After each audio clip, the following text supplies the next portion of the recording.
Hello everyone, it's BERNINA Jeff at High Fashion Sewing, and today we're going to do a little video on walking feet and a few other little baby items. But I've had several questions. One of them just today was, do I really need a walking foot if I have a 7 series with the dual feed? Well, if you look at it like a car, a dual feed is like a front wheel drive car. It gets over things really well. But a walking foot is like a 4-wheel drive car.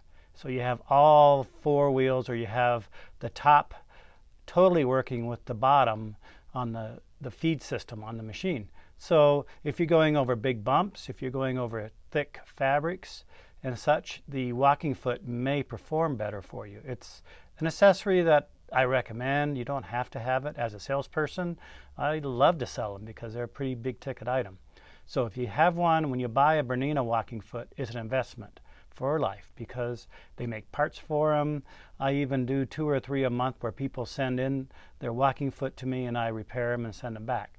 So don't ever throw away your old walking feet, or don't let anybody say that they can't be repaired, because all the parts are still made. So here we go. There are 3 kinds of walking feet through the years, and we need to kind of come a little closer here. One of the very first walking feet by BERNINA came in this really cool plastic clamshell case. And it only had 1 sole, and it was not as wide as the new ones. But let me show you here, that's very important. If you try to fit this on a new style machine, you see this top here, how it has these posts, and they're very wide. This particular post pattern will only fit from the 830 and older. If you try to put it on a not as old machine like an 1130 or a 1630, the post pattern changed. I don't know exactly why, but there was a reason for it. So you need to really look at this post pattern on how it fits on your machine. I tried to fit it on this machine and it wouldn't fit, because the post pattern on the next generation machine has skinny posts. See how they look like little field goals on a football field? So that's what I'm trying to explain people when they're looking at their walking foot. I said, what does the top of the connector looks like? Does it look like a field goal, or does it look like something else? And I'm going to show you what the new models will look like here in a minute. So to get this on, it sometimes takes 3 hands because it doesn't have a lot of room when you lift up the presser foot. So if you haven't already tried your knee lift bar, is called the freehand system, FHS a lot of times. I don't know if the new machines just have a picture of the bar. Some of them have FHS, and that stands for freehand system. This has a multitude of value to it. So I highly recommend you start learning how to use it. Some people even use their foot controller with their left foot, so they have their right leg to make this work properly. I wasn't even going to go into this, but it's here we go. So it'll do 4 to 5 things very well. When you put it into your machine, you want to make sure it kind of engages like an egg beater on your in your kitchen. And when you push it to the right, it lifts up your presser foot.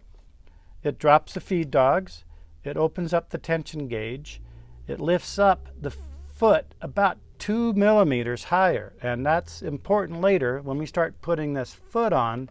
That extra 2 millimeters of height lets this all go in there really high. And the 5th thing that BERNINA actually did a survey on this, it gives you approximately 25% more sewing time. So how would you like to gain 25% more sewing time just by learning to use your freehand system? When I was doing masks and I get on a machine that didn't have a freehand system and I was trying to move to the piece of elastic or whatever, it really was frustrating because I was so used to the freehand system. It only takes a couple days to learn it. When I see a room of BERNINA people without a freehand system, every time they stop, you see the whole body shake. They're just so used to it. It's part of muscle memory. So how do we put this on? The arm here, there's a fork on this arm, and it has to go on where the needle screw screws in. That's what helps articulate and make this bottom part go up and down and work in exact harmony with the bottom feed dogs. That's why this is such a good tool. So I could lift this up, take the other foot off, and see the post system on that? So I know that post system is going to match with that. So what I'm going to do is I'm going to kind of come in at an angle a little bit there, and I lift up this fork, get it on there a little bit, and then I use my freehand system to bring it up that extra 2 millimeters. The feed dogs are down 2, and so it's a angle in there, make sure everything lined up, wiggle around a little bit. It didn't catch the first try. There we go. Now it's attached. And your little lever, when it attaches, should only go about halfway past. If it bottoms out all the way, it might need to be adjusted. And don't attempt that yourself. It's a very difficult adjustment. So that guy's on, and when I turn the hand wheel, see how the fork goes down with the needle bar, and it goes up, and the feet go up and down right with the feed dogs. So this guy is working perfectly. And they need to be oiled and maintained every 5 to 10 years, or if a lot of use, every couple of years. And it's not hard. I have a video on it. You can watch it. Now, let's go to the newer machines. The newer machines come with a 3-sole, and it's called the number 50. It even comes with seam guides. Guess what? The ones that fit this machine come in exactly the same box. There's no distinction whatsoever except the part number. So make sure that when you're buying a walking foot, you get an experienced sales staff that knows whether it's for the newer model. They actually call the newer model the classic line, and the older model is called the legacy line, or the gamma kappa. We just call it old style and new style. So inside that sleeve is this box, and inside this box is your 3-sole walking foot. And it comes with a little screwdriver so you can change the sole. You have a stitch in the ditch sole, which is like a number 10 foot, which is extremely useful. That's one of those feet I'd have to have if I was stranded on a desert island. It has an open toe and a regular. I'm just going to do the regular. It also has guides, and I'm not going to go there. You can figure out the seam guides and the clip. So I want to show here, on these new styles, there's actually a little cutout to help slide onto that post. So this little cutout, as you're coming in at an angle, you can put it on that post, and sometimes you don't even need your freehand system. Little commercial time. This is my needle grabber, so if I was taking the needle out, I would put my needle grabber on there, loosen it up, and pop it out of there. Also, red cap oil goes with black bobbin sewing machines. It's the easiest way to remember. If you have a jumbo bobbin, red cap oil. Every other machine takes yellow cap. And this is a little bit lighter weight, so when you're going in with the bobbin system and it has pads and such, it won't contaminate the area down there. So on the 770 Plus or the 790 or the 5 Series, you can go into your foot recognition and pick the walking foot. It's number 50. So if I go into here, and if I type in number 50, it gives me the 50 foot. So I'm going to select it, close that menu, and now the machine knows what stitches and how this machine will work with this foot, so it'll only pick and do the stitches properly with this foot. This actually goes on quite well on a 7 Series, because when I slide it under there, see how much room I have? This system really comes high. So all I do is just angle it in there, kind of toward me or toward your right shoulder, and then straighten it up, get it on the post, and then clamp it in. And you want to clamp this in nice and snug. These have a tendency of sometimes vibrating and maybe coming off. So let's see how this threads up.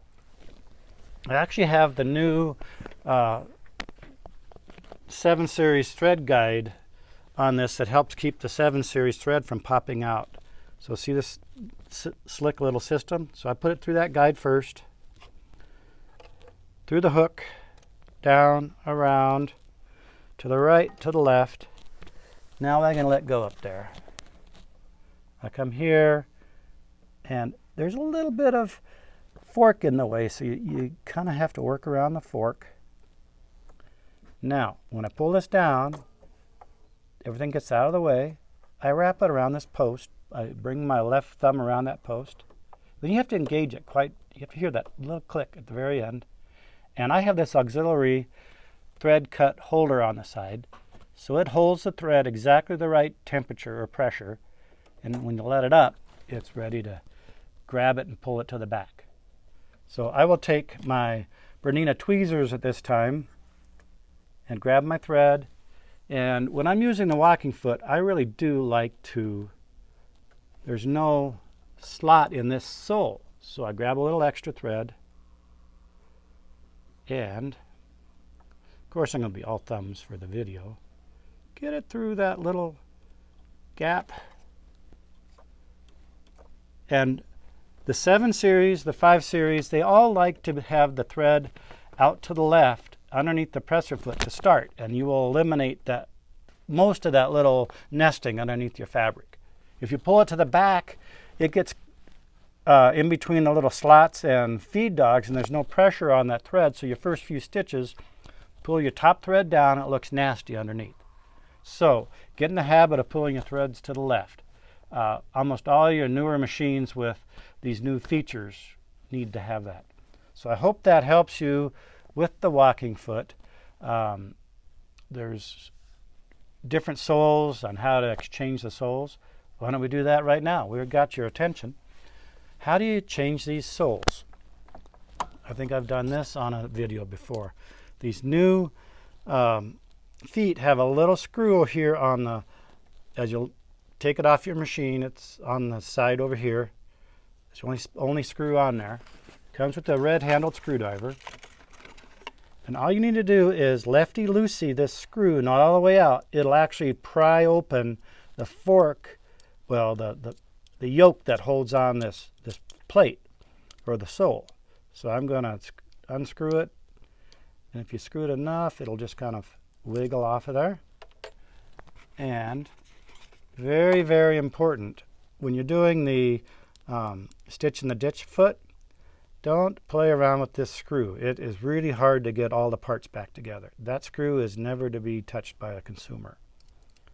So what you do is, see there's 2 little dimples there, and there's a post on the other side, so you line up those 2 little dimples, and then you line that up, and then with your third hand, go righty-tighty, and that will start loosening up that gap. And it usually never lines up until you kind of move it there, and then the screw's tight. So now I just installed the stitch in the ditch foot on my walking foot.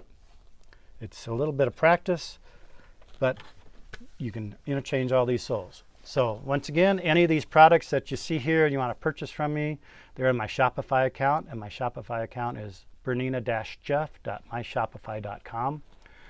We'd love to talk to you in person. You can call the shop at 970-256-1293. Call after 9:30 Mountain Time. I do have an email, jpvlefty@aol.com, or my store website is www.hifashiongjj.com. Thanks for watching, and please subscribe. Getting close to 30,000. Oh, one more thing. If you watch this to the end, like you have, there's a special 25% off Bernina presser feet number 61 through 69 for the month of July 2022. So if you go to my Shopify account, it'll automatically give you that discount. Thank you.